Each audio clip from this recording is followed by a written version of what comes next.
vamos começar. Eu vou só fazer um resumo aqui com base naquele material, né, que o Felipe compartilhou aí com vocês. Eu ia passar esse material para o PowerPoint, mas eu não tive tempo. Então, o método dos elementos finitos é um método, como a gente falou, que é um método, uma ferramenta, né, dentro de um programa de computador, né, dentro de uma rotina de programação, que permite resolver problemas de engenharia e outros problemas, né. Então, nós falamos também sobre as etapas, né, de como resolver um problema de engenharia utilizando o método dos elementos finitos. Então, no primeiro caso, no programa de computador, você vai, tem uma rotina, e essa rotina tem, primeiro, o processamento, né? O pré-processamento. O que seria esse pré-processamento? Seria o input do software. Então, você entra com a geometria do problema, ou seja, com o modelinho físico, né? Com a geometria do problema. Então, o problema, vamos pensar, por exemplo, na construção de um aterro. Então, você entra com a geometria do aterro.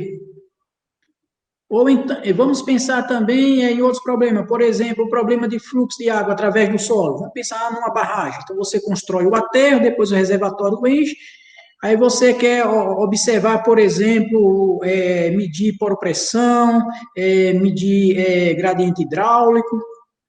Então, você entra com a geometria do problema. Esse problema, ele é descrito por uma expressão matemática, né, que tá programada no software, né? Por exemplo, no problema de fluxo, nós temos a equação de Laplace, certo? E aí, para resolver o problema, para resolver a equação, você precisa das condições de contorno. Então, você vai entrar com as condições de contorno. Por exemplo, quando é um problema de fluxo, você vai entrar com a carga hidráulica montante, certo? E aí você precisa, além das funções de contorno, você precisa de um modelo de comportamento do material, certo? Esse modelo de comportamento do material, por exemplo, no problema de equilíbrio, nós podemos utilizar, por exemplo, o modelo elástico linear. Se eu estou estudando um problema se o meu problema é para avaliar a estabilidade de um talude, então eu entro, por exemplo, com o modelo de Mohr-Coulomb, certo? Mas, no pré-processamento, você entra com a geometria, condição de contorno, define um modelo de comportamento do material e gera a malha de elementos finitos. Na geração da malha, a maioria dos softwares, eles trazem uma biblioteca de elementos. Os softwares que eu vou mostrar hoje para vocês, já têm, trabalham com elementos triangulares, né? Vamos trabalhar com problema sobre deformação plana. Aí aqui no input também você escolhe, se é um problema de carga aximétrica, se é um problema de deformação plana, tensão plana, se o problema é tridimensional. Então, tem que definir tudo isso no input, que no pré-processamento. Então, entrando com essas informações, no pré-processamento, gerou a malha, depois da geração da malha, vai para a segunda etapa, que é o processamento, que são os cálculos, né? Então, nesse processamento, o software vai resolver o sistema de equação, né? E para resolver o problema. Por exemplo, para cada elemento, por exemplo, após a descrição da malha, a geração da malha, você vai precisar gerar uma matriz de rigidez. Essa matriz de rigidez, depois você vai ter a matriz de rigidez global. Por exemplo, se é um problema de equilíbrio, você quer determinar os deslocamentos, então você vai precisar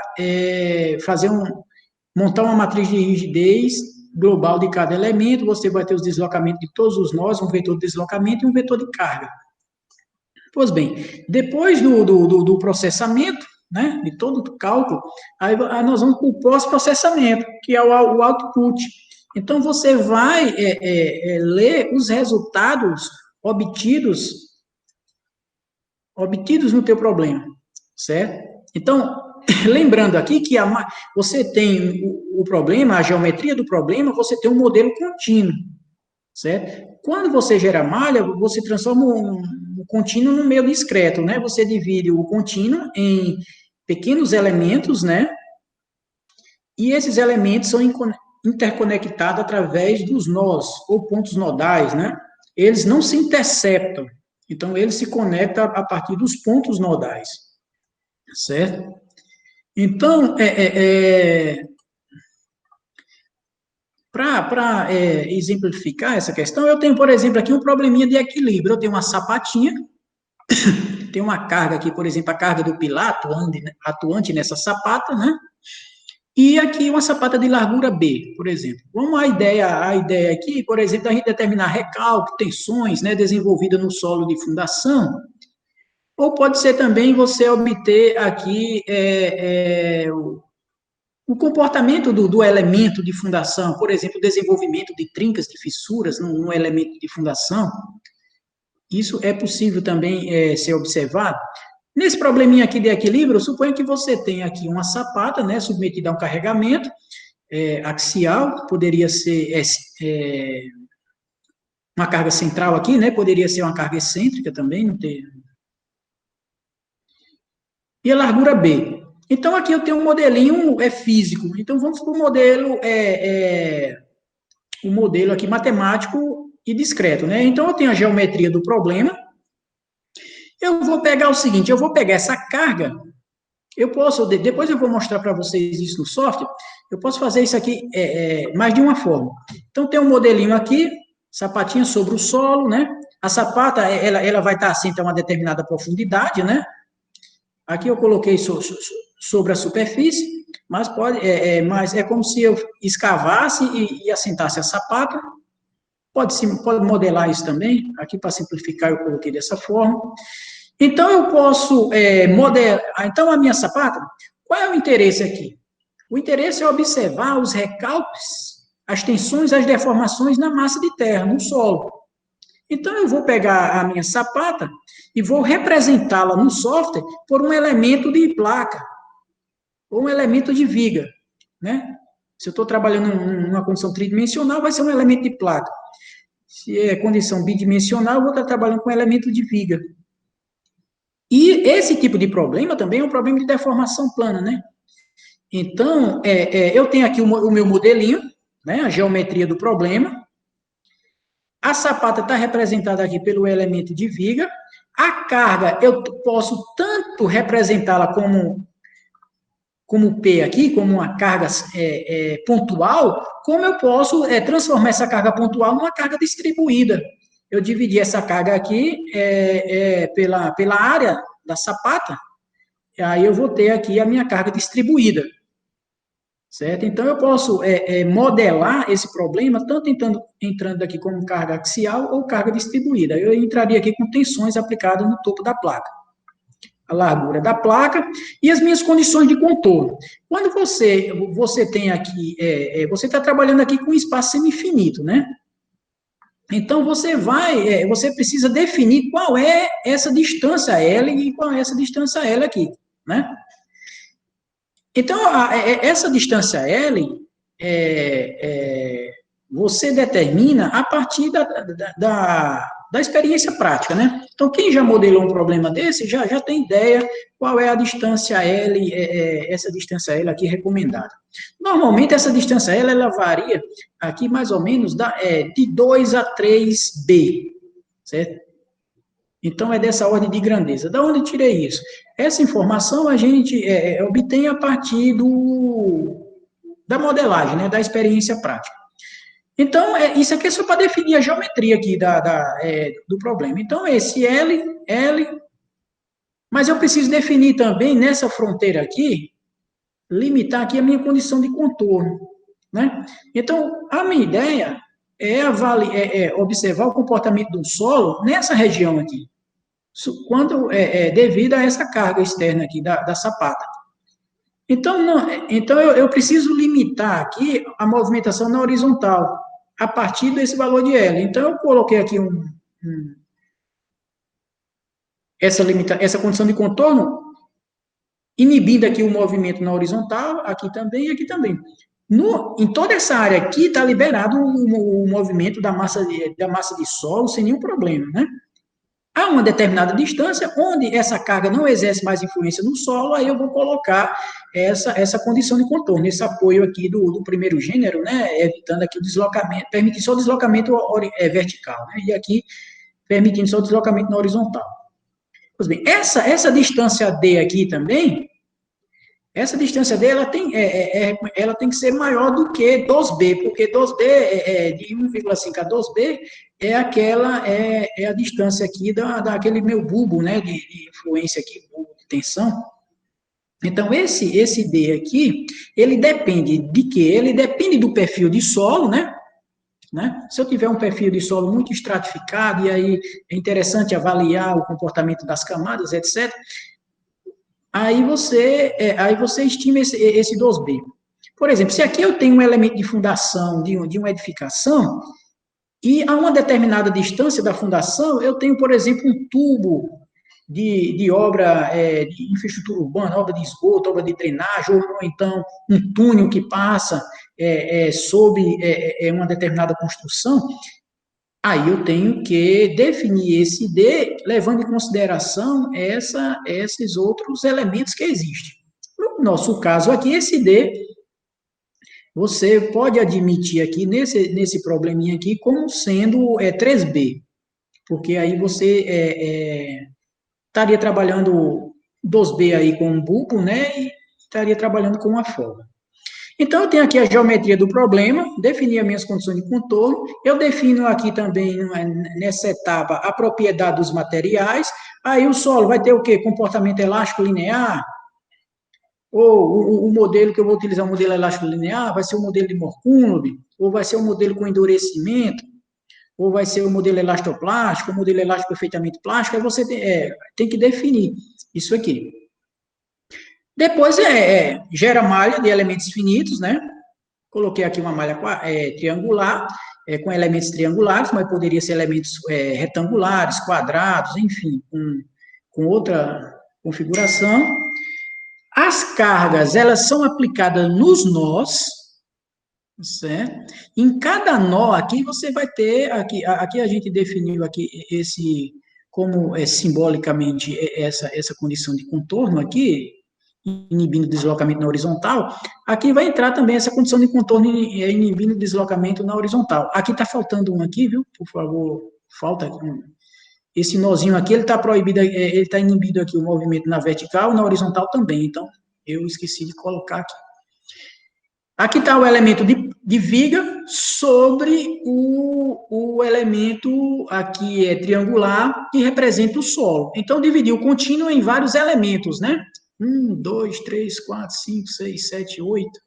1, 2, 3, 4, 5, 6, 7, 8, 9, 10, 11, né? 8 vezes 11 aí. Aí tem a quantidade de elementos, né? Então, eu tenho aí 88 elementos, né? Aí poderia contar aí quantos nós tem, enfim.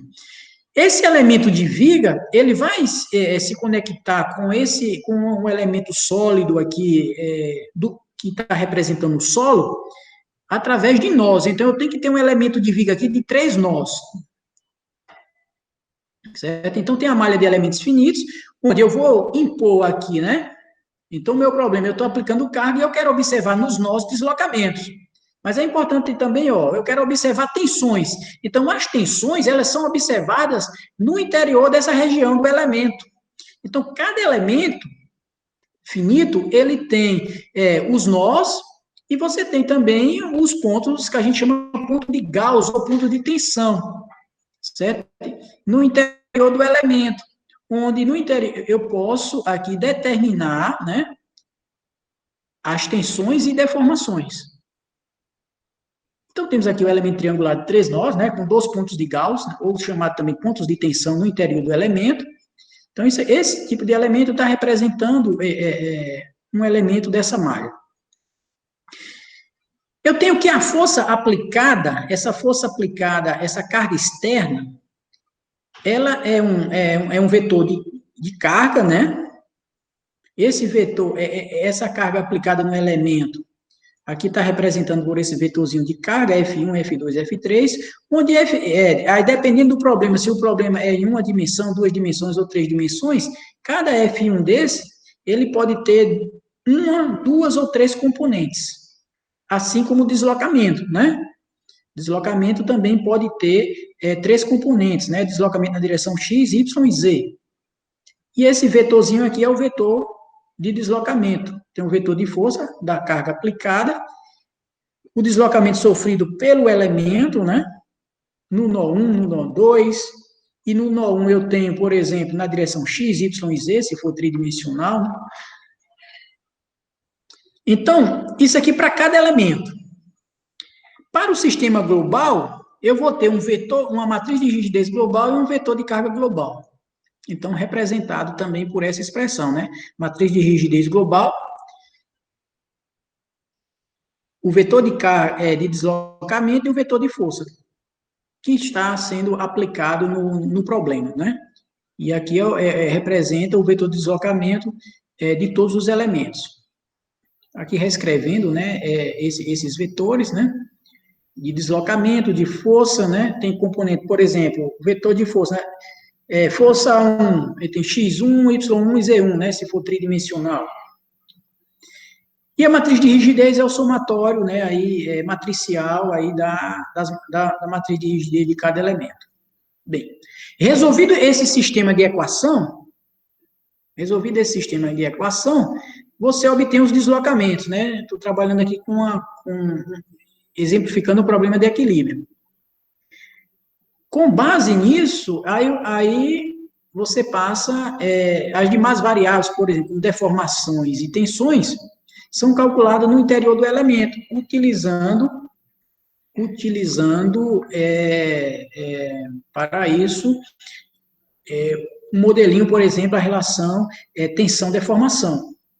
Aqui eu tenho, pegando um elemento desse em particular, eu tenho aqui um elemento triangular, os nós aqui numerado no sentido anti-horário, tem nó 1, nó 2, nó 3, então tem um elemento de 3 nós. Cada um desses elementos eu tenho uma força aplicada no nó, né? A matriz de rigidez desse elemento é uma matriz do tipo 6x6.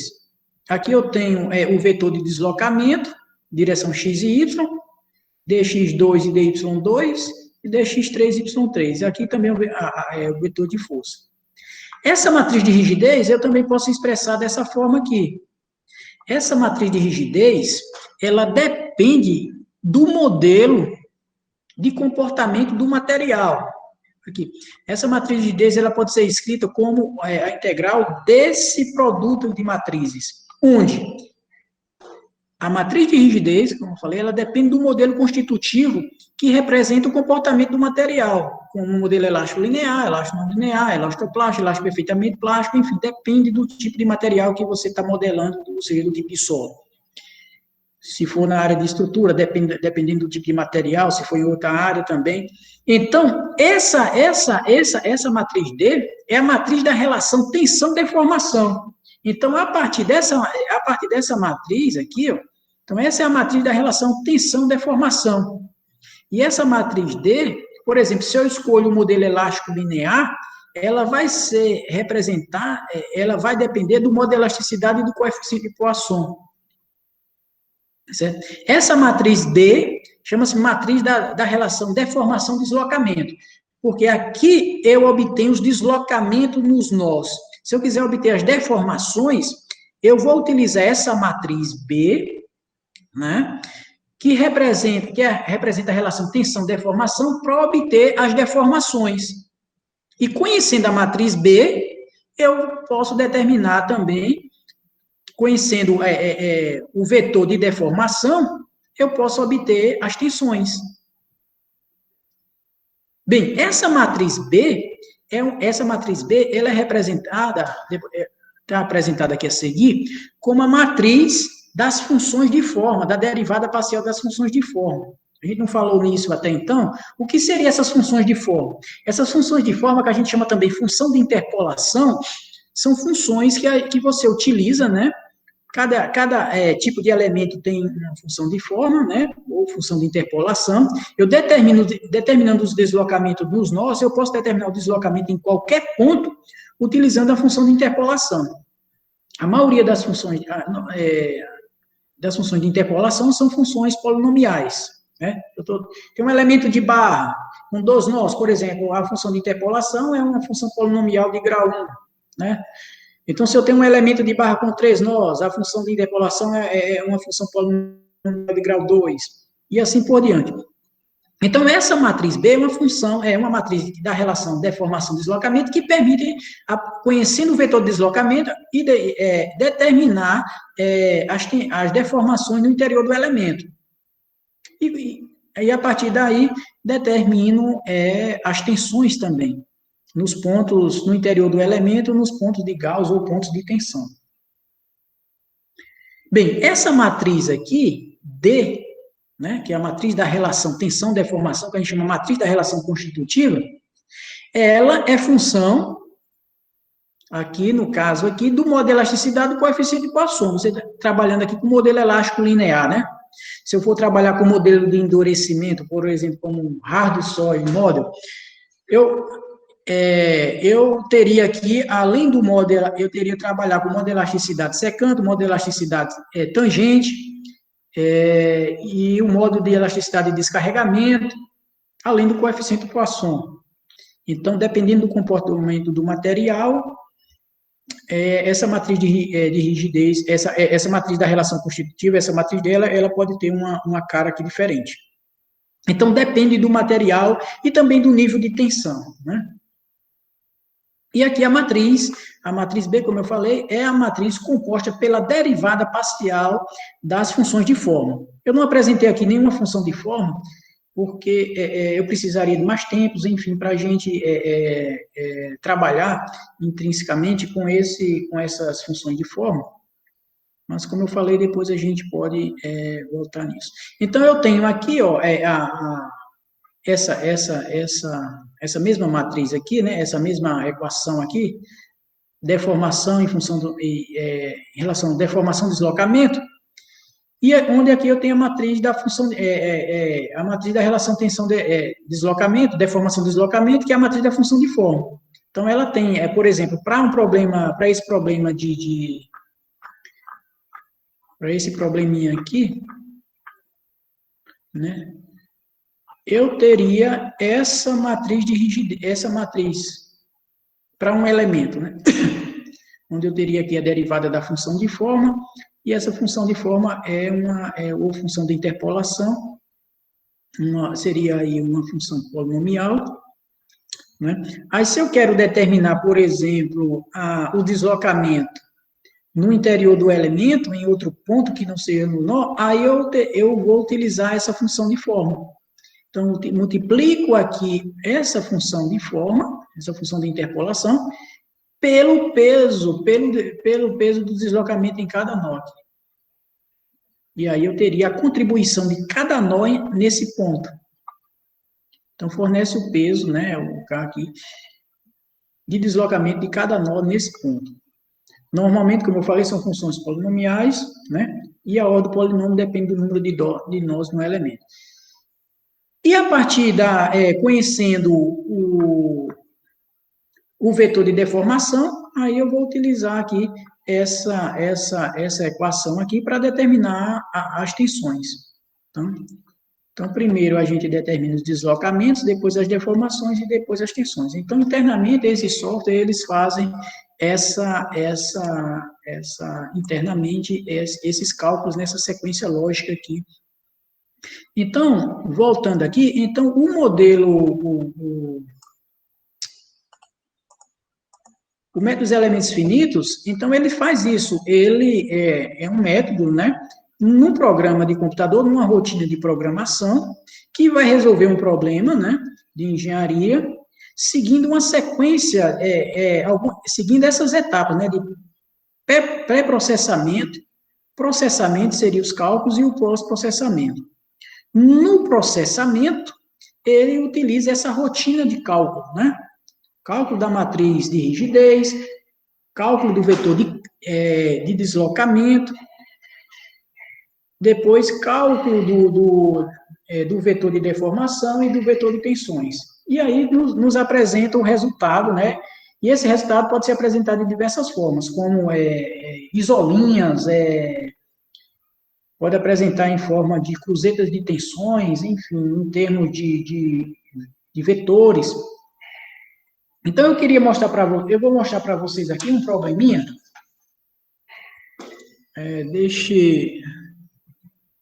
Utilizando o Slide, certo? O Slide é um programa da empresa chamada RockScience. O Slide é apenas um software dessa empresa. Existe, no pacote, existe outros softwares, né? Que permite fazer análise de tensão, deformação, permite fazer análise, principalmente na área de mecânica de rocha. Eu vou botar aqui para vocês, eu vou utilizar aqui a câmera do celular. O primeiro exemplo que eu vou fazer utilizando o Slide, depois nós vamos utilizar um outro software, eu tenho um problema de fluxo, certo? Eu tenho aí uma geometria de uma barragem, certo? Tem uma barragem aqui, o aterro. Eu tenho aqui a fundação, né? Eu coloquei a fundação, mas no primeiro momento o interesse não é a fundação. Aí tem aqui o aterro da barragem, e eu quero, por exemplo, observa, eu quero determinar a vazão. Nós aprendemos lá em Solos 2, né, na engenharia, que o problema de fluxo, né, de água através do solo é descrito por essa equação aqui, né, que a gente conhece como equação de Laplace, onde eu tenho aqui a derivada parcial da carga hidráulica, né, derivada segunda da direção x, y e z, kx, ky e kz, igual a 1 dividido por 1 mais E, vezes S derivada parcial de E em relação a T, mais E derivada de S em relação a T. O E aqui é o índice vazio, o S é o grau de saturação. Então, eu tenho a equação aqui de Laplace, né? Considerando aqui o fluxo aqui transiente, né? E anisotrópico, né? Então, lá em mecânica dos solos e também em barragem, quando a gente vai estudar fluxo, a gente impõe algumas condições, né? Aí a gente avalia se o fluxo é estacionário, se o meio é isotrópico ou anisotrópico, né? Ou se o fluxo é transiente, enfim. Então, nesse probleminha aqui, a gente fornece essas informações para o programa. Então, eu vou mostrar para vocês aqui como é que o software faz isso para a gente. Então, lá em Solos 2 e lá em barragem, o que é que a gente faz? A gente desenha a geometria do problema, utiliza traça a rede de fluxo, né? E depois traçada a rede de fluxo, aí a gente determina lá a pressão, gradiente hidráulico, né? Pois bem, aqui o programa, ele vai fazer isso o software vai fazer isso para a gente utilizando elementos finitos. Eu tenho a minha equação de fluxo, vou entrar com a geometria do problema, né, o pré-processamento, geometria do problema, as condições de contorno, gera malha, entro com o modelo, com as propriedades de fluxo, no caso, a propriedade que eu entro é a permeabilidade. Aí eu digo, se o meio é anisotrópico, eu entro com a permeabilidade na horizontal e a permeabilidade na vertical. Pois bem, então, a ideia aqui é como é que a gente modela isso utilizando esse software? E a gente vai observar que a gente tem um ganho de precisão e também um ganho de tempo bastante significativo.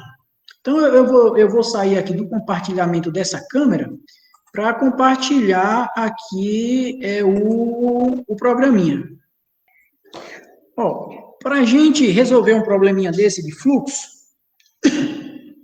eu posso fazer o desenho, eu posso ter o desenho do meu problema lá do AutoCAD e trazer o desenho do AutoCAD, né? Importar esse desenho lá do AutoCAD, certo? Ou então eu posso fazer o meu desenho aqui, certo? Para fazer o desenho aqui, você vê que aqui no input, né, na janelazinha aqui do input do software, eu tenho diversos botõezinhos aqui no menu, né? Cada botãozinho desse aqui eu tenho de análise para entrar com as condições de contorno, para entrar com as propriedades dos materiais, enfim. Então, eu vou fazer o passo a passo, e aí depois, o ideal seria que cada um de vocês tivesse o software instalado, para que vocês pudessem fazer isso também, seguir o passo a passo comigo, Entretanto, como o tempo é curto e nós só temos 2 horas para trabalhar, eu vou fazer aqui, certo? E depois a gente volta em outro momento a estudar mais sobre esse programa. Pois bem, então a primeira coisa que eu vou fazer vou entrar aqui com o desenho do meu problema, com a geometria do problema. Então, eu vou entrar aqui eu vou fazer um desenho aqui, depois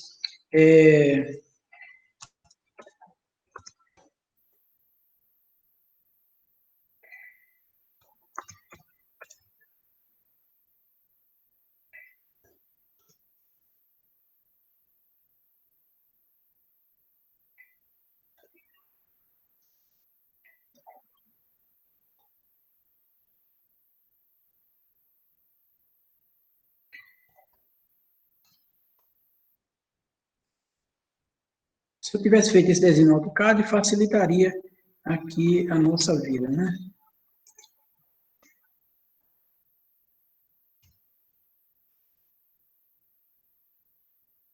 Acho que algum de vocês já conhece esse software, o Felipe, a Mizuno. A gente brincou já um pouco com ele em Mecânica Só dos Dois. Certo. Isso.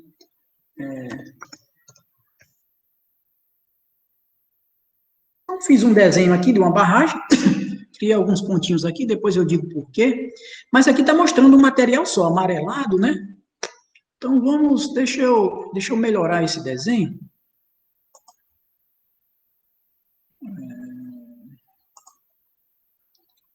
Deixa eu melhorar esse desenho aqui.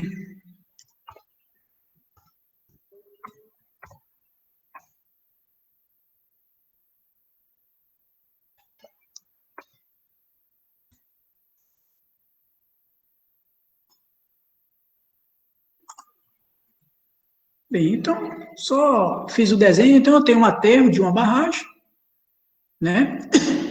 A barragem já construída, eu poderia também simular o processo construtivo, mas como a ideia aqui nesse probleminha é avaliar o fluxo, não é avaliar, porque eu poderia, por exemplo, uma coisa que eu fiz no meu mestrado, eu tinha uma barragem de enrocamento com laje de concreto, eu construía a barragem camadinha por camadinha, né?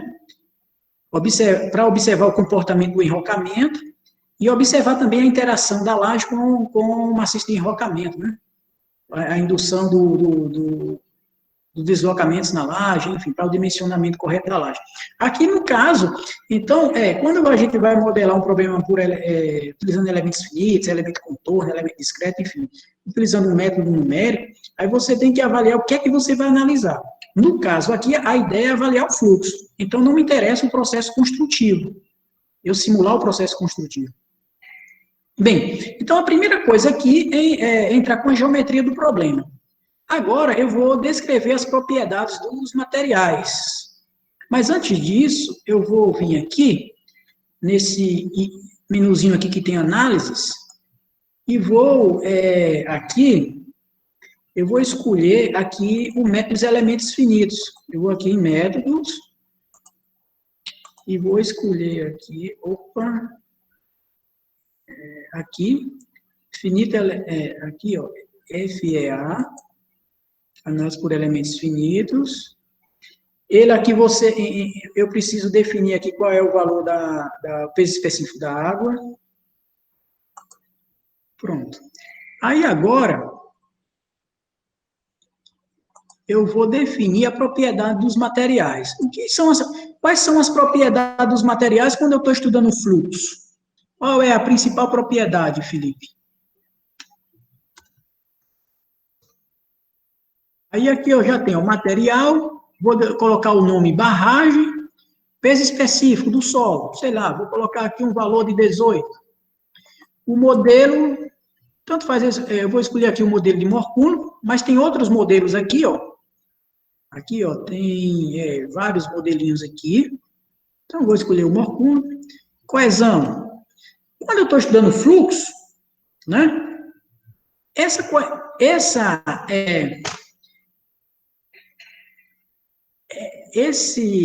modelinho aqui, tanto faz eu escolher um ou outro. certo? Eu tenho que alterar aqui, ó, se o meu problema é de fluxo, eu tenho que alterar aqui. A propriedade, principal propriedade é permeabilidade. Vou colocar aqui a barragem, permeabilidade aqui, sei lá, 10 a menos 6. Vou admitir que o meio é isotrópico. Eu tenho aqui, ó, K2 sobre K1. É a permeabilidade na direção Y e na direção X. Se eu considerar que o meio é anisotrópico, eu conheci a permeabilidade na direção X e na direção Y, elas forem diferentes, né? Aí eu vou aqui entrar com um valor de correlação entre a permeabilidade, certo? No caso aqui, se eu manter 1, eu estou dizendo que a permeabilidade na direção X é igual na Y, ou seja, que o meio é anisotrópico. Aqui o modelinho mantém isso aqui. Quem está definindo aqui o meu modelo é o módulo permeabilidade. Material 2 vai ser o filtro. Então, eu vou colocar aqui, sei lá, permeabilidade 10 a menos 3. E o material 3, o meio isotrópico também, o material 3 eu vou escolher permeabilidade 10 a menos 5. Por exemplo, num problema desse, problema real, né, eu teria que conhecer a permeabilidade do material constituinte do aterro da barragem e da fundação, assim como do sistema de drenagem interno. Então, do aterro da barragem e do sistema de drenagem, eu faria em laboratório, né? Solo fino, carga variável, material granular, carga constante, e o solo de fundação, eu faria a permeabilidade in situ, né? Bem, então eu tenho a propriedade dos materiais, já defini. Agora eu vou, aqui material 2 é o filtro, né, que eu defini. Material 3 é a fundação. Foi isso? Acho que foi. Então eu tenho aqui, eu entrei com a geometria do problema, né, defini aqui a propriedade dos materiais, né, lá na nossa sequência de cálculo, quando a gente apresenta lá os modelinhos, né? Então, o que é que a gente faz primeiro? Então, deixa eu pegar aqui as minhas anotações para eu falar certinho. Então, eu tenho a geometria do problema, defini, entrei com as propriedades dos materiais, com o modelinho, que é a permeabilidade, assumi que o meio é isotrópico, agora eu vou gerar a malha de elementos finitos. Então, gerei a malha. Então, está mostrando aqui, ó, malha de elementos triangulares, certo? Ele gera essa malha automaticamente. Então, o que foi que o programa fez? Que o software, o slide fez? Ele pegou o meio contínuo e dividiu em pequenos elementos, né? Então, quando se trata de um problema de fluxo, eu vou impor carga hidráulica, a minha condição de contorno. Eu vou impor carga hidráulica nos nós. Por exemplo, aqui, qual é a minha altura de água aqui? Qual é a minha carga hidráulica montante? Aí eu faço isso lá em solos 2, né? E lá em barragem. Eu tenho aqui, ó, colocando a minha referência aqui no zero, né? O meu nível de referência, eu tenho 5 metros de fundação. Por que eu coloquei 5 metros de fundação? Aqui foi para resolver esse problema, né? Porque o meu interesse aqui não é na fundação, certo? Mas eu poderia estudar a percolação através da fundação. Suponha que a fundação fosse permeável, eu tivesse uma camada de material permeável, né? E essa camada eu tivesse um outro horizonte de solo, onde tivesse uma lente de argila mole, enfim. Aí eu teria que contemplar essas camadas, né? Aqui na fundação. Então, aqui eu coloquei só uma fundaçãozinha aqui de 5 metros, e a carga hidráulica, ela está com 9 metros de altura, então eu tenho uma carga hidráulica total montante de 14 metros. Aí eu vou entrar aqui com a carga hidráulica. Carga hidráulica total de 14 metros. Gente, eu estou fazendo aqui rápido, mas para a gente poder, para eu ilustrar outros exemplos para vocês. Apliquei, ó. Aí aqui no desenho ele está mostrando aqui, ó, o reservatório, né? Mostrou aqui a carga hidráulica atuando aqui a montante. como eu falo lá em solos 2, ó, o contato da barragem aqui com a água é a minha primeira linha equipotencial, né? Em qualquer ponto aqui, ó, a carga hidráulica total é a mesma, né? Carga hidráulica total aqui é a mesma, ok? Então, vamos lá. Independente de onde eu colocar a minha referência, certo? Então, entrei com a geometria do problema, a propriedade dos materiais, fiz a descrição da malha, né? Gerou a malha de elementos finitos, e entrei com a condição de contorno. Qual é a condição de contorno? Eu entrei com a carga hidráulica total a montante. Se tivesse nível d'água jusante, eu entraria também com a carga hidráulica jusante. Eu quero também, aí eu vou aqui para calcular, ele vai pedir para salvar, quer ver? Sim, salvar, deixa eu salvar aqui no meu computador, aqui em documentos, PET, slide 1, tá lá o nome que ele deu. Tá salvando, esse meu computador, ele instalei um software hoje que ele tá pesado.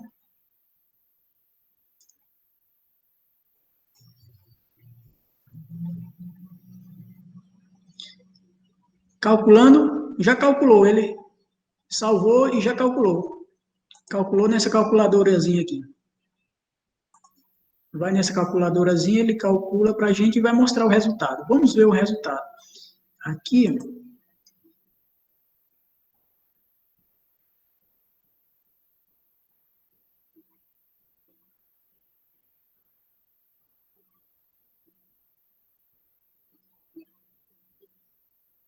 olha que bonitinho aqui. Então, aqui ó, é o output, é o pós-processamento. Então, ele está mostrando aqui para a gente ó, a linha de fluxo superior. E essas outras linhas são as chamadas isofaixas, ou isolinhas, né? São as outras linhas de fluxo, né? Eu posso aqui ó, também mostrar aqui o gráfico de poropressão. Posso mostrar aqui também o gráfico de gradiente hidráulico. Então, mostra também aqui as isolinhas de gradiente hidráulico. Mostra. Aí a gente tem que avaliar qual é o valor do gradiente. Aqui é a jusante. Então, tem um gradiente aqui, ó, essa zona vermelha aqui é a jusante. Meu gradiente hidráulico está aqui, ó, nessa faixa aqui, ó. Muito menor do que o gradiente crítico, né? Independente. Se a gente assumir o gradiente crítico como 1, como 0,8, 0,9, né, que é dessa ordem de grandeza, então o gradiente aqui está muito menor. Eu tenho aqui também, eu posso aqui mostrar aqui o meu vetorzinho de fluxo, está muito pequenininho aqui, né, esses pontinhos são os meus vetores de fluxo. Deixa eu fechar. Então, o pós-processamento, deixa eu voltar aqui, vou fazer o cálculo novamente, mas aí eu preciso determinar a vazão. Então, a vazão, vamos calcular novamente, ele calcula, calculou, vamos ver o resultado.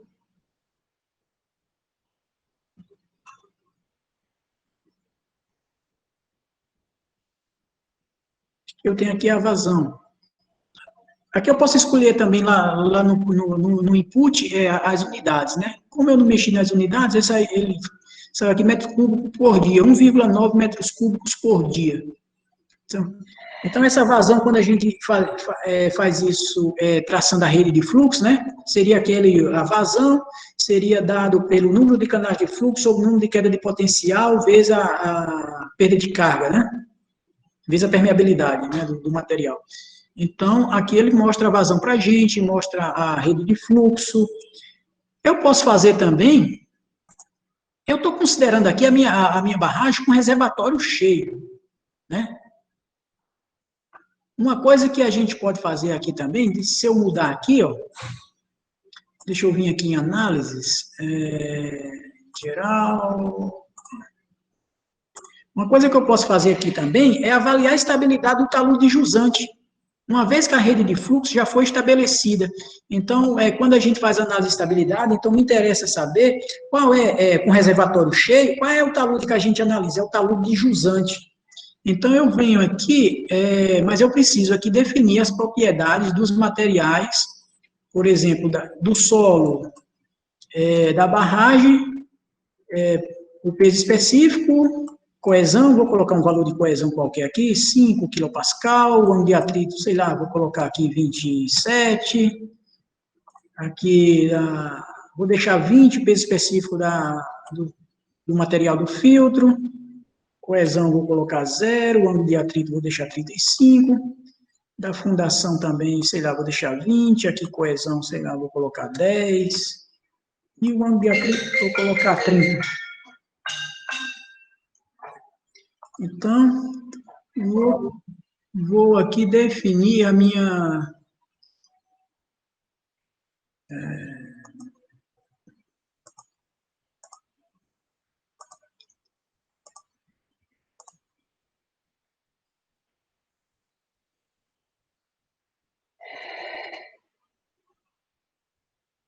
O programa está calculando aqui, vamos lá, o resultado.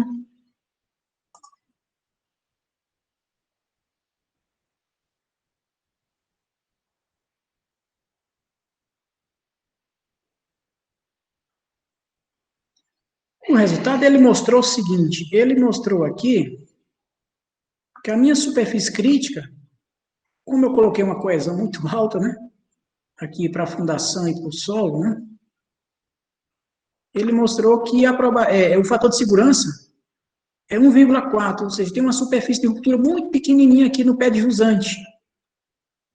Então, mostra que essa barragem é uma barragem bastante segura, né? Então, poderia ter uma superfície crítica maior aqui, daí, mesmo assim, o fator de segurança seria maior do que 1,4, mas eu estou aqui com o método de Bishop, Iambu, aqui o método Iambu, mostrou a superfície crítica aqui, ó, aqui o método de Iambu, 1,4 também, da mesma ordem de grandeza do Bishop. E é interessante que aqui a gente pode ver também, ó, quando a gente faz analiticamente, né, que a gente define lá devido à massa, ele utiliza aqui equilíbrio limite, né? E aqui eu posso, aqui por exemplo,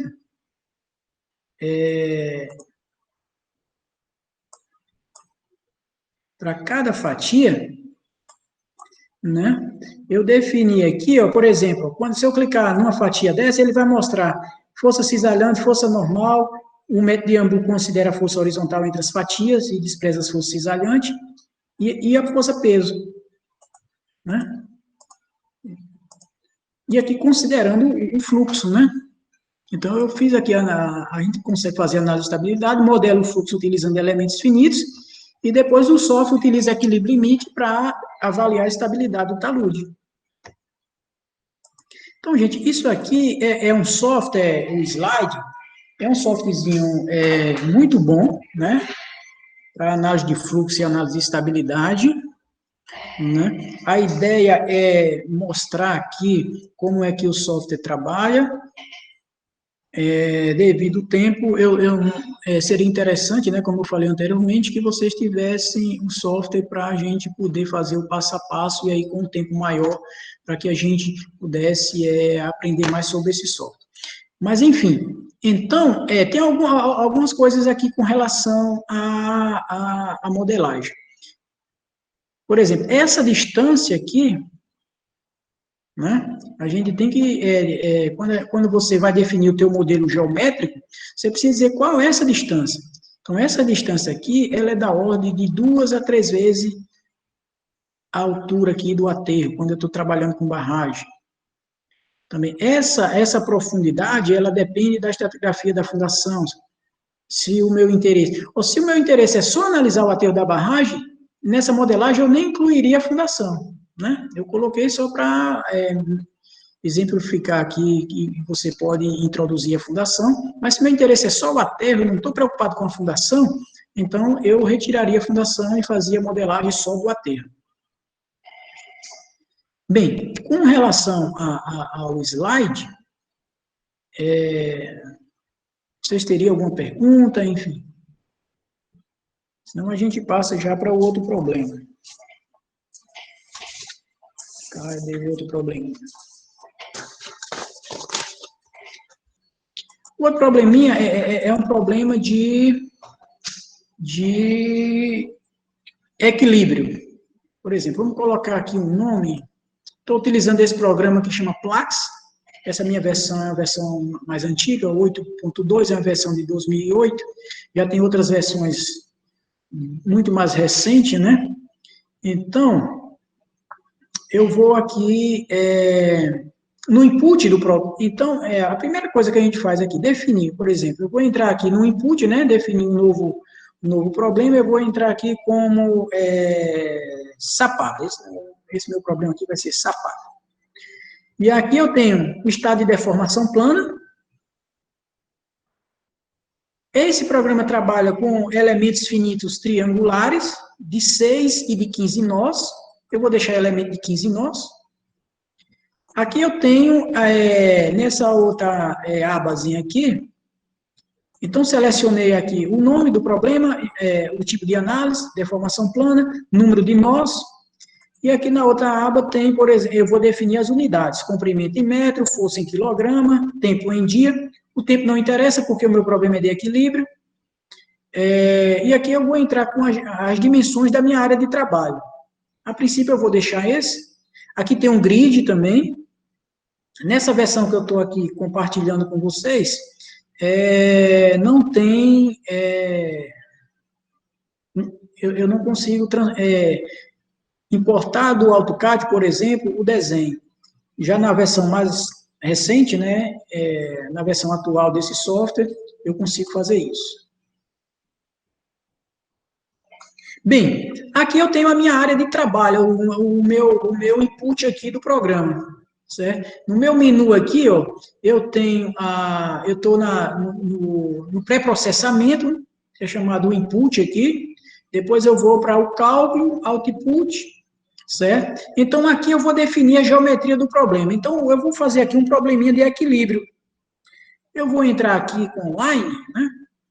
Eu tenho aqui um elemento de viga, eu tenho aqui geogrelha, eu tenho aqui elemento de ancoragem, né? Elemento de ancoragem. Se eu quiser modelar a escavação de um túnel, também aqui eu tenho um elemento para modelar a seção de um túnel. Eu tenho aqui também carga distribuída, carga concentrada, certo? Então, eu tenho aqui elemento de interface, se a condição é drenada ou não drenada. Eu tenho aqui para gerar a malha, aqui para a propriedade dos materiais, para você entrar com as propriedades dos materiais. Então, a primeira coisa que eu vou fazer é a geometria do problema. Eu vou aqui nessa linha, ó, né? Geometria também, eu posso entrar por aqui ou aqui. Usar o menuzinho. Então, eu vou entrar aqui com um desenhozinho aqui, com a geometria de um problema qualquer aqui. Estou aqui com a minha área de trabalho. Então, definir aqui, esse é o solo. Poderia entrar com mais de uma camadinha aqui. Suponha que o meu solo aqui tem 2 camadas, né? São minhas 2 camadas de interesse. Eu vou entrar aqui com um elemento, com a minha condição de contorno. Cliquei aqui nesse menuzinho, ele já colocou aqui, ó, esse verdinho aqui é a condição de contorno. Ou seja, que ele está impedindo aqui na fronteira da minha região, está inibindo o deslocamento na horizontal, e aqui embaixo na horizontal e na vertical.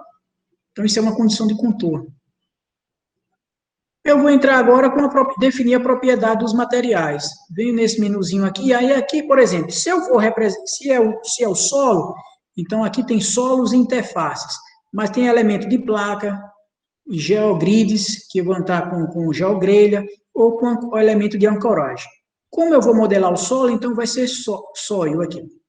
Então, novo material. Vou colocar aqui, sei lá, silt. O modelo de comportamento. Vai ser elástico linear, Morcumbe, soft soil model, hard soil, soft soil creep. Aqui, quando tem esse soft soil creep, é bom para modelar aqui lá, quando eu tenho lá asfalto, Moizinho. Então, esse modelinho aqui é um modelo adequado para isso. Enfim, eu vou escolher um modelinho simples, modelo elástico linear. Vou entrar aqui com phase específico saturado e não saturado. Vou colocar aqui valores padrões, 18, sei lá, 19. Eu poderia entrar aqui com a permeabilidade, mas como é um problema de equilíbrio, a permeabilidade não me interessa, né? Modo de elasticidade. Aí eu preciso ter a curva tensão-deformação. Aqui a gente lembra, por exemplo, no ensaio triaxial, quando você faz o ensaio triaxial, além dos parâmetros de resistência, ele fornece para a gente a curva tensão-deformação, né? E aí, aqui eu vou entrar com o modo de elasticidade obtido da curva tensão-deformação. Então, eu posso colocar aqui o valor, vou chutar aqui um valor, arbitrar aqui. Coeficiente de Poisson, vou arbitrar aqui um valor aqui, 0,3. Certo? Já criei um material aqui, ok. Deixa eu criar um outro material.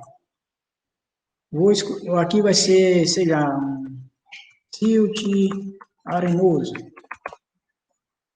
O dele também é elástico linear. Estou colocando o modelo elástico linear para facilitar aqui a minha estimativa de parâmetros aqui. Sei lá, vou colocar 19 aqui, 20. Modo de elasticidade, vamos colocar aqui, sei lá, 25 megapascal. Poisson, sei lá, 0,3 também. Ok.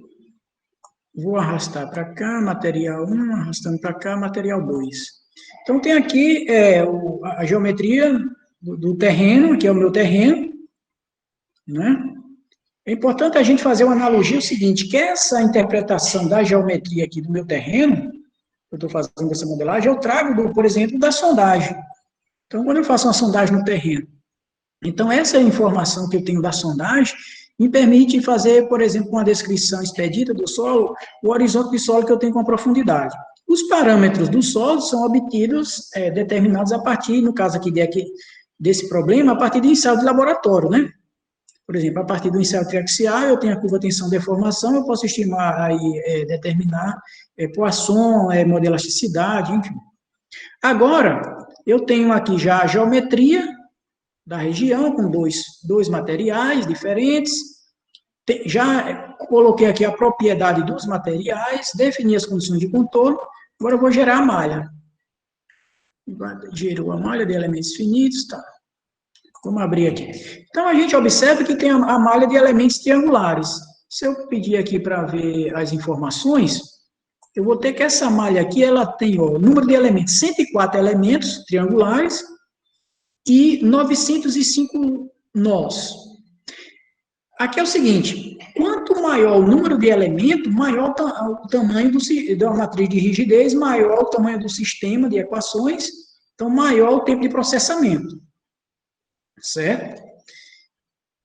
Quem trabalha com elementos finitos, que procura simular os problemas, faz alguns modelagem para definir qual seria o tamanho da malha ideal. Certo? Aqui eu vou fazer um esqueminha. Eu vou definir agora a fundação. Vou pegar aqui um elemento de placa, peguei aqui nesse azulzinho, vou colocar aqui, coloquei um elementozinho de placa. Aí eu preciso aqui definir quais são as propriedades desse elemento de placa. Será que ele vai permitir aqui nessa versão? Tomara que ele permita. Não sei se ele vai permitir.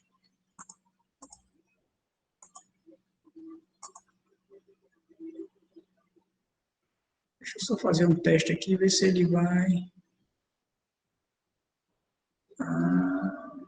gerar malha. Não vai.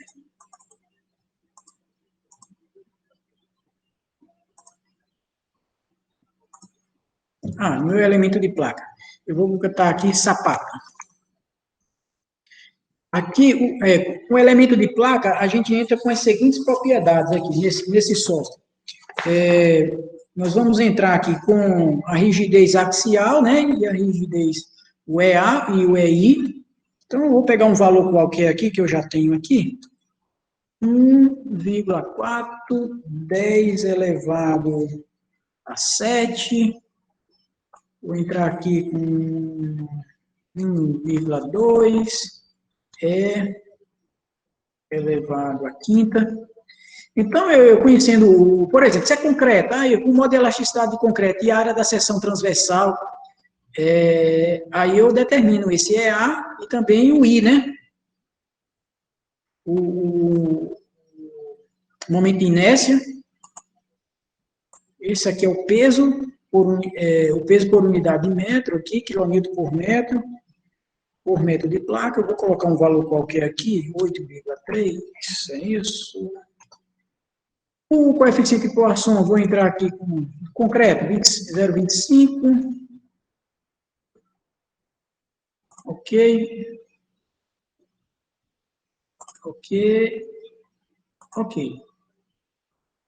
Bem, aí está a minha plaquinha. Essa plaquinha estaria representando, por exemplo, a minha fundação. Bem, eu posso representar a fundação como um elemento de placa. Nesse caso aqui, o meu interesse é avaliar o comportamento do solo. Agora, se o meu interesse fosse também avaliar o comportamento da fundação, desenvolvimento de trincas, de fissuras, aí eu teria que modelar também, entrar com a geometria da fundação. Então, aqui, falta o carregamento. Eu vou entrar com uma carga distribuída aqui. Certo? Se eu clicar aqui, a carga distribuída, ele vai mostrar aqui -1. -1 porque ele vai aplicar a carga para baixo, né? Eu vou deixar -1 aqui, e quando for na etapa de processamento, eu vou entrar com o valor correto da carga. Então, vou gerar novamente a malha, gerou a malha. Vou sair daqui. Eu vou fazer o seguinte, eu vou refinar mais essa malha. Então, eu vou definir aqui uma região.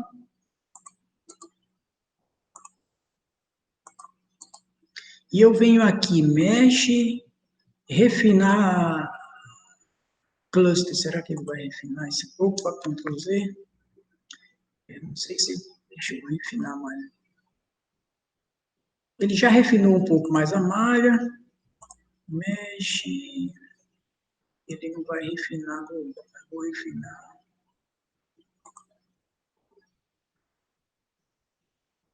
Deixa eu abrir aqui. Eu refinei mais a malha. E aí deixa eu pegar aqui as informações, vamos ver aqui. Aí já tem agora, 234 elementos e 1992 nós. Né? Então, a ideia é refinar a malha nessa região imediatamente abaixo da sapata, porque essa é a região de maior interesse. Aquela região mais afastada, eu deixo a malha mais grossa. Então, vamos manter isso aqui. Vamos para as condições. Vou salvar isso aqui, file, salvar. Deixa eu procurar aqui uma pasta. Aqui, documentos. Pet, sapata, salvar. Bem, está pedindo aqui o peso específico da água, eu entrei lá no início com 10, então aqui mantido 10. E aqui é o seguinte, aqui ainda é na etapa de pré-processamento. Então eu vou gerar, como é um problema de equilíbrio, eu tenho solo lá natural, certo? Eu tenho o meu terreno lá. Então, eu vou construir a minha fundação. Então, o solo está sob um determinado estado de tensão, né? É uma tensão geostática, está lá o solo. Quando eu construir a fundação, aí a fundação vai aplicar uma carga no solo e o estado de tensão muda, né?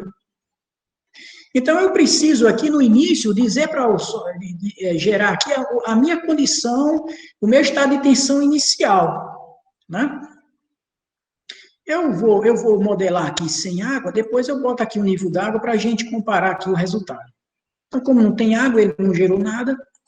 e aqui ele vai gerar, quando ele vai gerar o estado de tensão, quando a gente estuda lá em solos 1,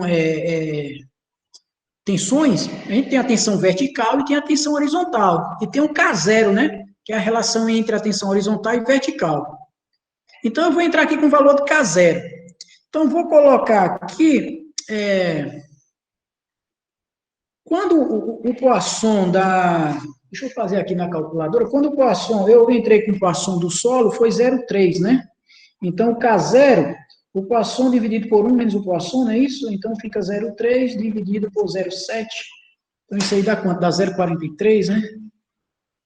Deixa eu fazer aqui a conta. Então, ele utiliza aquela forma lá da elasticidade, 0,3 dividido por 0,7, é isso mesmo, 0,43, então 0,43. Onde eu tirei isso? Esse 0,43 é o K0, a relação entre K0 e o coeficiente de Poisson. 0,43. E o K0, pela teoria da elasticidade, é o Poisson dividido por 1 menos o Poisson. Aqui. Isso aqui é o meu estado de tensão inicial. Então, como é que o software mostra para a gente? Ele mostra essas cruzinhas aqui. O que é essas cruz? Aqui são tensões principais, sigma 1 e sigma 3. Mas eu posso ver isso de outra forma também. Aqui, deixa eu mostrar aqui. Essas isofaixas são isofaixas de tensão. Aqui mostra os valores dessas tensões. Então, toda horizontal, porque é só tensão devido ao peso próprio. Só devido ao peso da massa de terra. É a minha condição de tensão inicial, a tensão geostática. Sair daqui, eu vou agora para a parte de cálculo. Então, ele vai abrir aqui uma outra janelinha, certo? E aqui eu vou definir como vai ser o meu cálculo, né? Então, eu estou aqui na etapa de processamento. Antes do programa processar esse problema, ele vai pedir algumas informações. A primeira informação, essa daqui, a construção. Primeira coisa aqui, definir aqui, deixa eu vir para cá, ele vai abrir essa janela. Então, eu tenho aqui só o solo, né? Eu vou adicionar uma outra etapa aqui, e ele vai, aqui, oh my God, deixa eu deletar essa etapa. Sim, aqui eu preciso... Eu vou, agora, eu estava só o solo, agora eu vou colocar a placa, perdão, a placa e a carga. Pronto.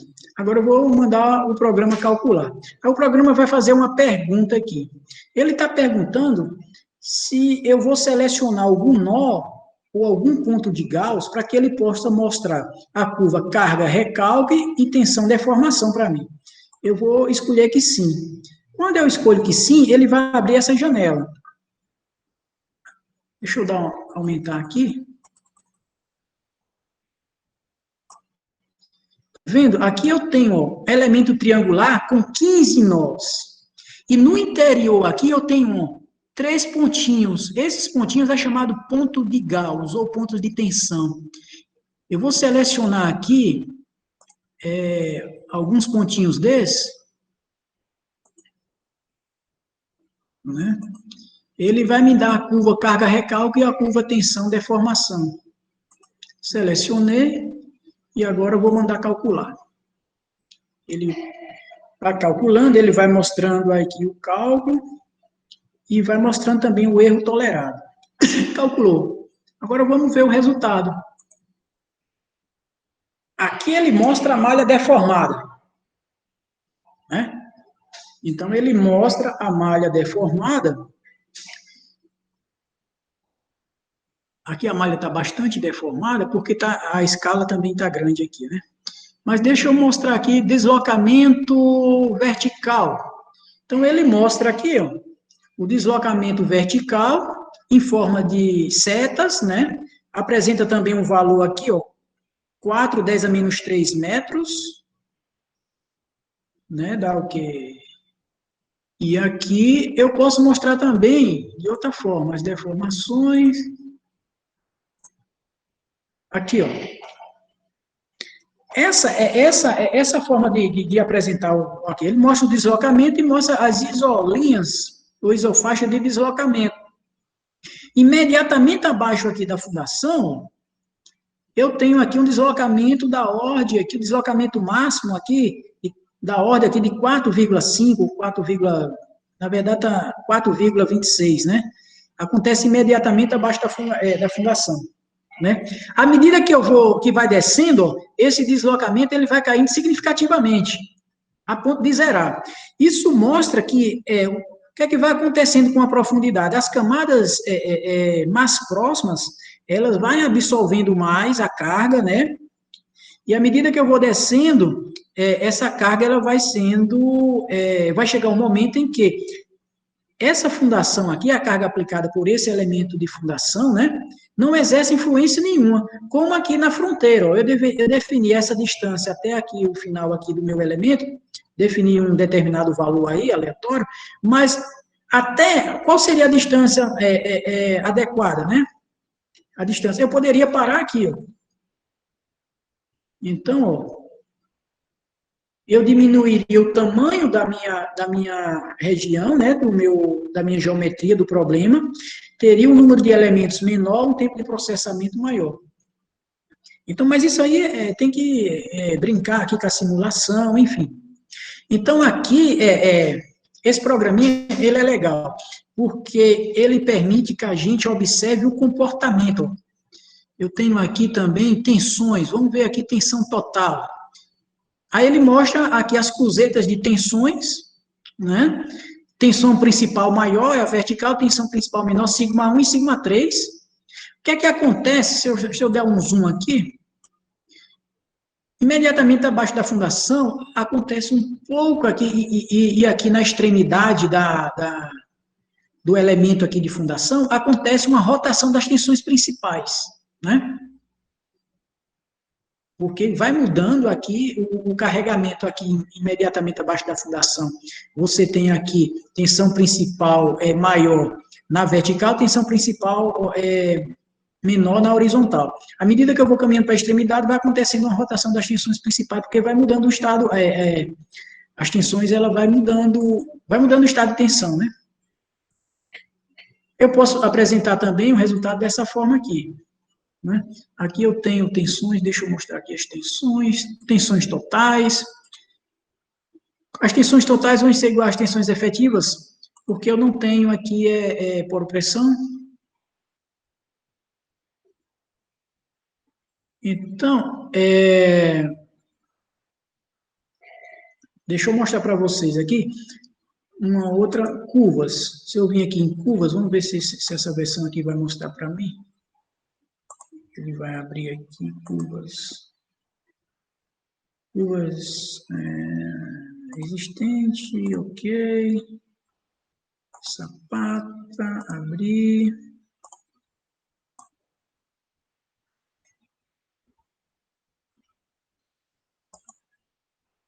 Não, ele não está mostrando aqui para mim, mas tudo bem. Então, deixa eu ir aqui para o input.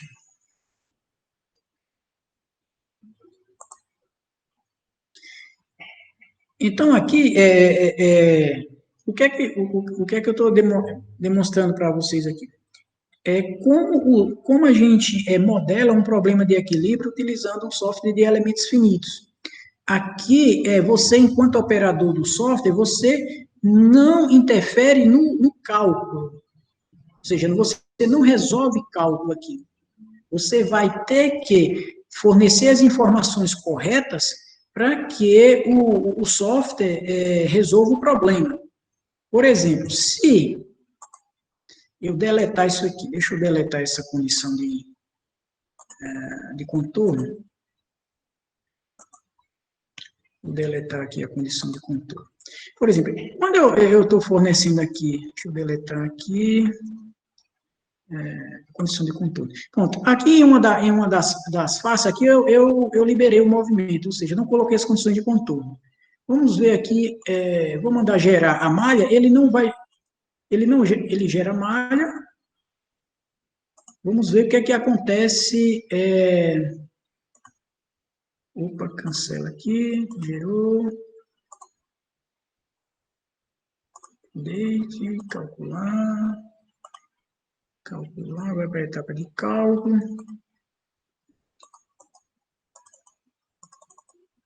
Vou mandar calcular. Não. Vamos ver o que é que acontece. Calculou, vamos lá. Tirei as condições de contorno. Então, o que é que ele vai mostrar aqui? Ele vai mostrar que o deslocamento máximo é aqui. Mas isso, do ponto de... mas isso está errado, né? Por que está errado? Porque eu estou aplicando carga, a carga está sendo aplicada aqui no centro, não aqui não é a carga, não aqui na extremidade. Mas o programa aqui, tem programa que não iria rodar, esse daqui rodou. Então, ele está mostrando que eu estou aplicando a carga no centro aqui nessa geometria aqui, nesse centro, e está mostrando que o deslocamento máximo é nessa extremidade. E o deslocamento máximo é horizontal. Né? Deixa eu mostrar aqui o deslocamento horizontal. Então, está mostrando aqui que o deslocamento máximo é horizontal, e não é. Não? Isso, na verdade, não acontece. Mas por que ele está mostrando? Porque eu liberei aqui os deslocamentos na horizontal. Só para a gente aqui ter ideia, para a gente observar, quando a gente fornece uma informação para o programa, uma informação errada, ele vai nos dar um resultado, só que cabe a gente avaliar, pelo conhecimento que a gente adquiriu em mecânica dos solos, em fundações, a gente observa a carga aplicada aqui, os deslocamentos vão se desenvolver numa região aqui, abaixo da fundação, não aqui na horizontal e dessa forma.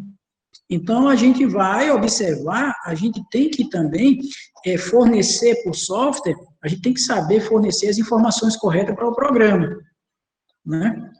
E a gente tem que ter conhecimento de engenharia, no caso aqui de geotecnia, né? Para a gente entender que esse resultado não está coerente, que esse resultado está errado, certo? Então, esse tipo de erro é comum acontecer, principalmente não só na geotecnia, mas lá em estrutura, né? Então, muitas vezes você vê umas vigas recheadas de aço, né? Porque às vezes você entrou com uma condição de carregamento, com uma carga além do que realmente a viga vai estar submetida, enfim, aí você fica com uma densidade de armadura gigante, gasta mais e sem necessidade, né? Então, esse tipo de problema pode acontecer também aqui nessa modelagem geotécnica. Então, vou fazer um outro probleminha aqui, para ilustrar para vocês. Vou manter aqui essas informações, as dimensões vou manter essas mesmas. Vou fazer aqui um aterro. Vou construir um aterro. Então, deixa eu modelar aqui, para mostrar aqui para o professor Moizinho, que depois, Moizinho, a gente pode brincar um pouquinho com pavimentação aqui.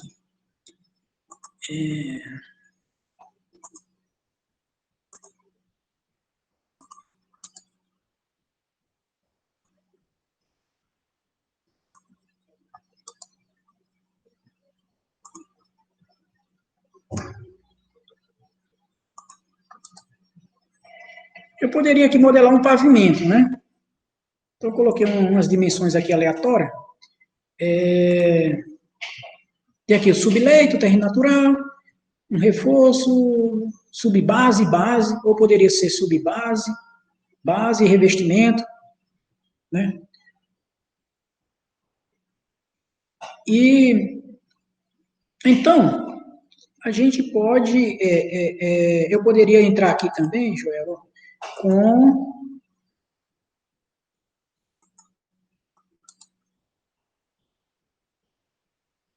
a minha carga de roda aqui. Vou entrar com valores aleatórios aqui, só para a gente ilustrar esse tipo de modelagem, né? Então, aqui é o desenho, o esqueminha, né? Essa carga distribuída seria a carga de roda, teria aqui o revestimento, a subbase, a base. Se fosse, por exemplo, um revestimento de concreto, eu poderia entrar com um elemento de viga e entrar com as propriedades, entendeu? Então, aqui a gente pode... Aí, deixa eu entrar com a propriedade desses materiais. Solo, deixa eu ver aqui, vou colocar aqui, subleito. Vou colocar modelo elástico linear porque precisa de menos parâmetros, né? Aí, para facilitar a minha vida aqui. 19, não tem água. Aqui eu vou colocar, modo de elasticidade, sei lá, vou botar um valor 15 megapascal. Poisson, quando a gente conhece Poisson, a gente arbitra 0,3. Ok. Novo solo.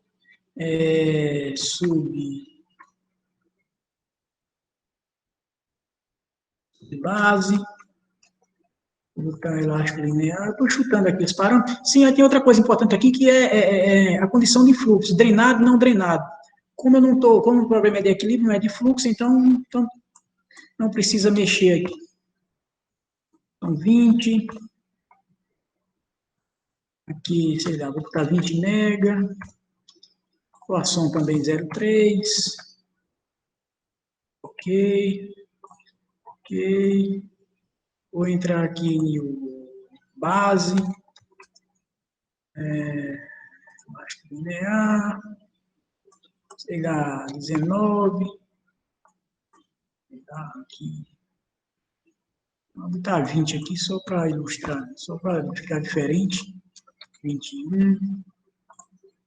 A base já é mais forte, né? Material mais resistente. Vou botar aqui, sei lá, 25 megapascal. Estou chutando aqui esses valores. 0,3. Ok. Aqui eu vou colocar, são 3, né? 1, 2, 3. Aqui eu vou, ok. Vou entrar aqui com reforço, né? Reforço. No subleito. Só para não apagar ali uma camada que tem ali. Aqui eu vou colocar, sei lá, aqui 19, 20, aqui, sei lá, 20 megapascal. Aqui 0,3 também. Bom, tá aqui os materiais, eu vou aplicar esses materiais, eu tenho aqui subleito, reforço do subleito, subbase, subbase, que aí não é? Base, subbase, ok. Eu poderia colocar o revestimento, mas como eu não lembro aqui dos parâmetros do revestimento, eu vou deixar assim.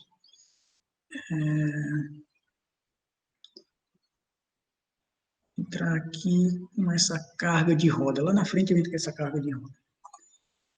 Gerar a malha de elementos finitos. Ele gerou essa malha aqui. A malha grossa. Essa malha ela tem 128 elementos e 1.105 nós.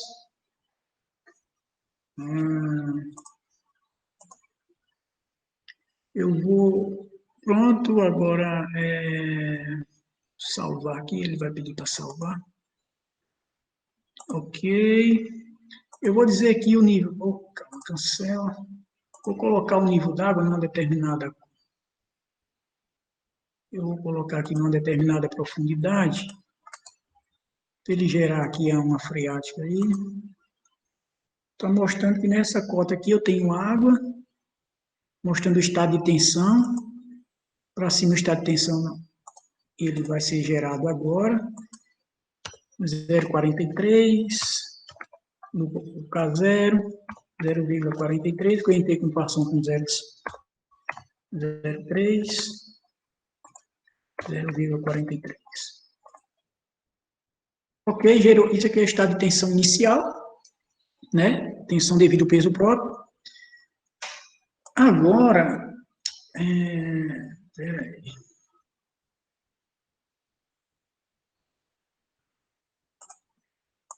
No estado de tensão inicial, eu não construí o aterro, né? Eu só tenho subleito. Então, deixa eu gerar aqui novamente. No estado de tensão inicial é só o solo de fundação, só o subleito. Agora eu vou calcular. Yes. Bater, salvar.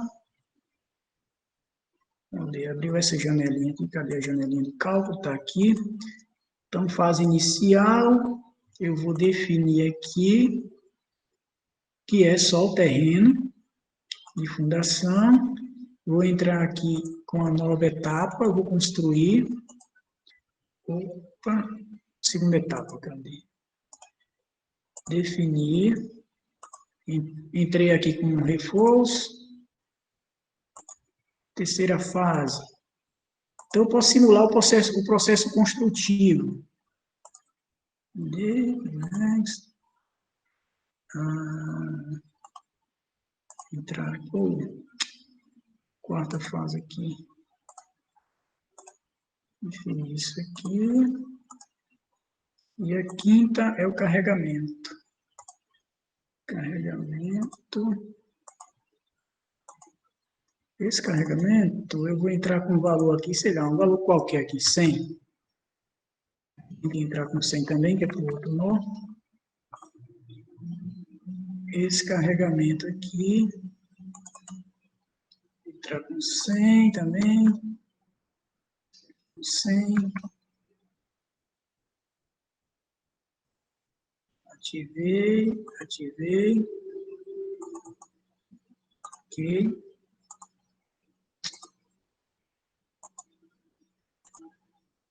Mandar calcular.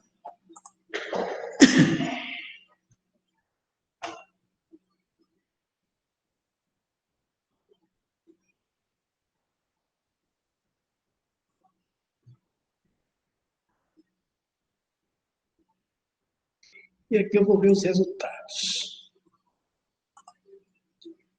Então, essa deformada da malha, ela é bem interessante, né? Porque mostra que abaixo do carregamento, né, você tem esse tipo de deformada, né? Está exagerado aqui por causa da escala.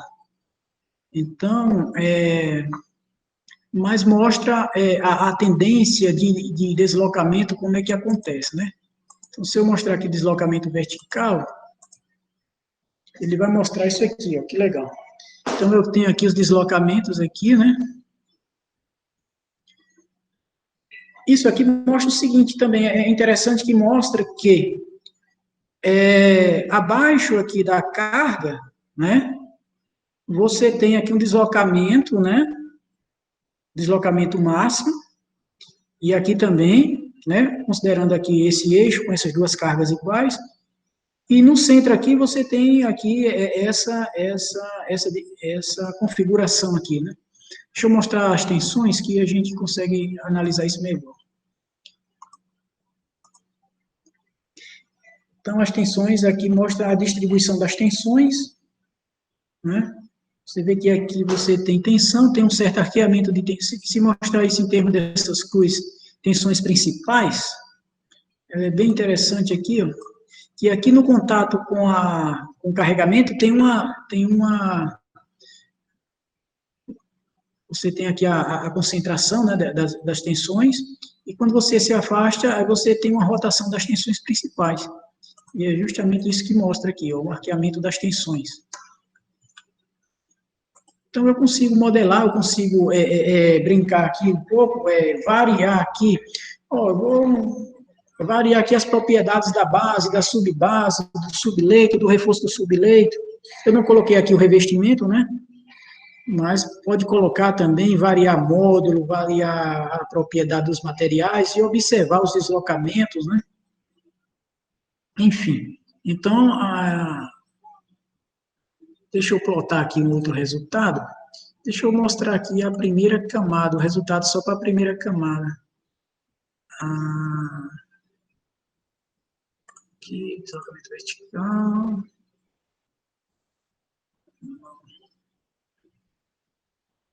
Não, não tem.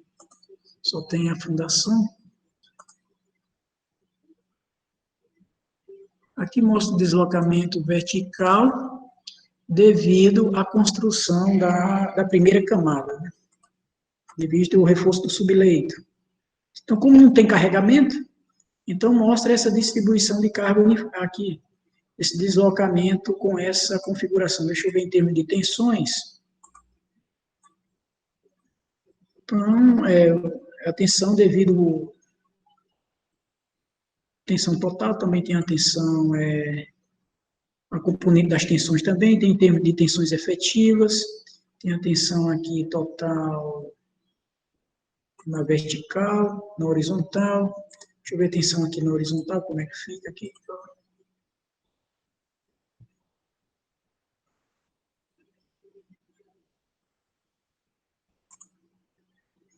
Deslocamento horizontal. O deslocamento horizontal é interessante, né? Pois bem, gente, a ideia é só, a ideia de... O que eu tinha hoje para mostrar para vocês era esses dois programas ilustrar como é que a gente utiliza esse software. Então, a gente tem que ter um certo conhecimento, né, da ferramenta, né? Você tem que conhecer a ferramenta que você vai estar utilizando, qual o tipo de elemento, como é que entra com as condições de contorno, como é que entra com a propriedade dos materiais, com as condições de carregamento. E o programa se encarrega, a partir das informações que você fornece, o programa se encarrega de realizar o cálculo, né? Então, agora, o resultado do cálculo depende do input, ou seja, depende das informações que você fornece e de como você fornece essas informações. Então, esses dois programas, eles são dois programas muito robustos, né? A gente consegue modelar, por exemplo, nesse último que eu mostrei, estrutura de contenção. Quando a gente dimensiona a estrutura de contenção, por exemplo, parede de diafragma, aí, muitas vezes, aí a gente dimensiona lá com a ficha para segurar a parede, às vezes a ficha fica muito longa, aí você tem que colocar tirante. Então, nesse programa tem como você simular o tirante, você modelar a carga no tirante, você modelar quantas linhas de tirante você coloca várias linhas de tirantes, aí você consegue otimizar o projeto. Então, então esse programa ele é bem interessante que a gente consegue fazer isso. Quando a gente faz o cálculo analítico, a gente coloca uma linha de tirante, faz o cálculo, depois coloca duas linhas, então o tempo de processar, a matemática ela é muito, assim, para você colocar um tirante, você calcula a contenção, aí, para você diminuir o tirante, aí você faz os cálculos todos novamente, se você mudar a inclinação, tem que fazer os cálculos tudo de novo, então dá um trabalho muito grande, e o programa já faz isso para a gente, assim, muito rápido, se a gente der as informações corretinho para ele, né? Então, gente, era isso. Eu agradeço a vocês, né, que participaram.